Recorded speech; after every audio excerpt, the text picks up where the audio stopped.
A study conducted by Uganda Bureau of Statistics in 2012 revealed that 85% of Uganda's households live in the rural areas. The majority of these households are engaged in subsistence farming, which unfortunately is no longer viable to provide sustainable food supply or adequate income, especially from the traditional cash crops. The decline in food adequacy and earnings has made rural areas contribute increasingly to the national poverty levels.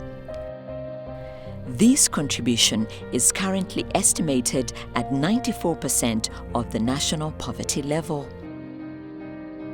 Sitting on over 80% of Uganda's productive land, rural households present significant business opportunities, especially in agriculture.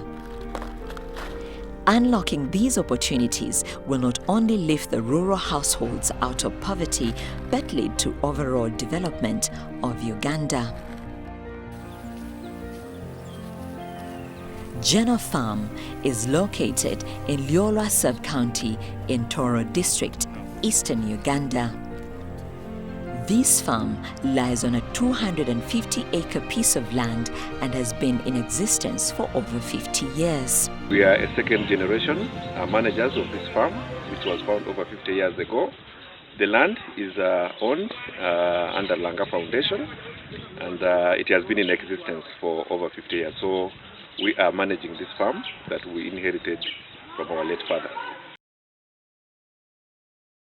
Its strategic location along the River Malaba with a perennial flow of water gives the farm a very good competitive advantage and a huge potential to overcome the adverse environmental challenges that affect agriculture and maximize profitability in farming throughout the year.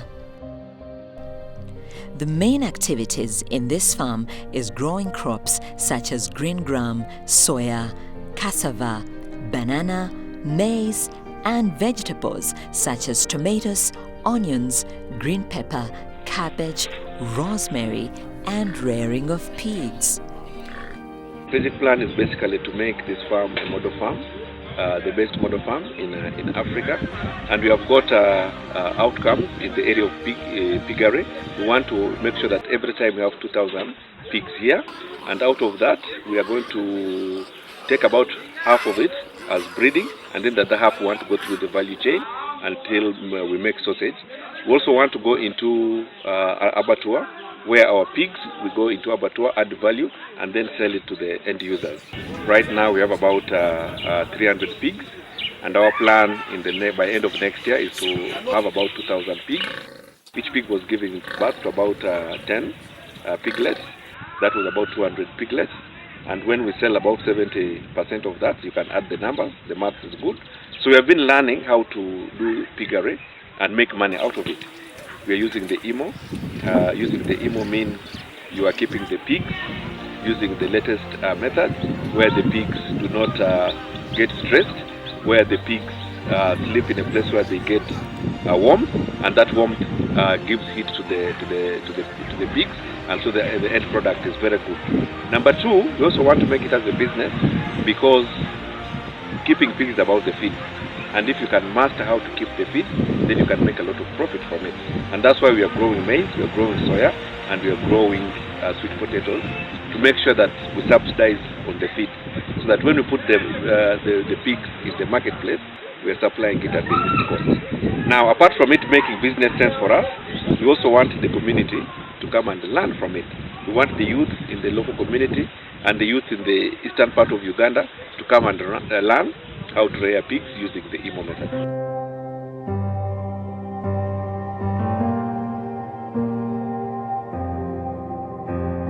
The green gram is a very good product. That is the dengu.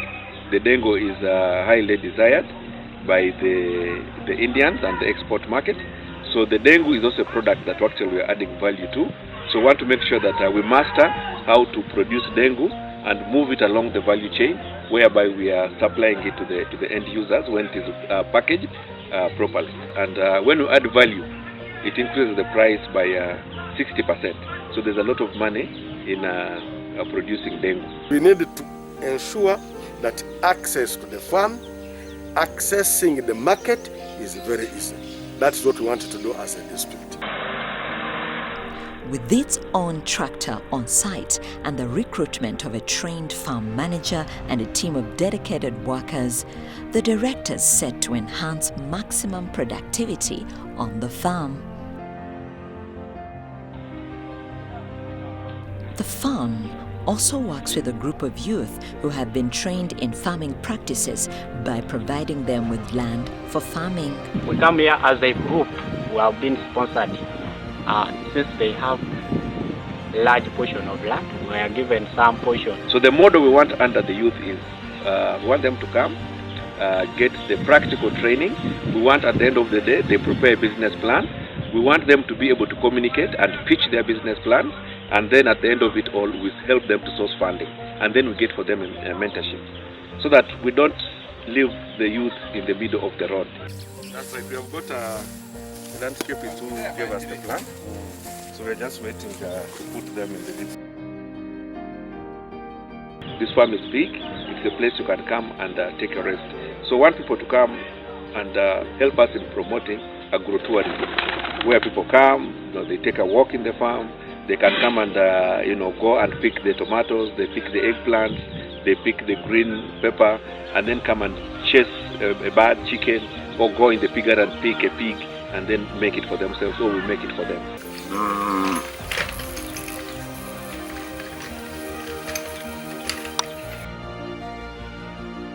And while they're here, they are involved in sports. They can take a community walk. They can do hiking. We are going to bring bicycles. They can ride and just take a rest out of the youth kiddies. Like that? Desired outcome. Strengthened farm capacity to deliver effectively and efficiently.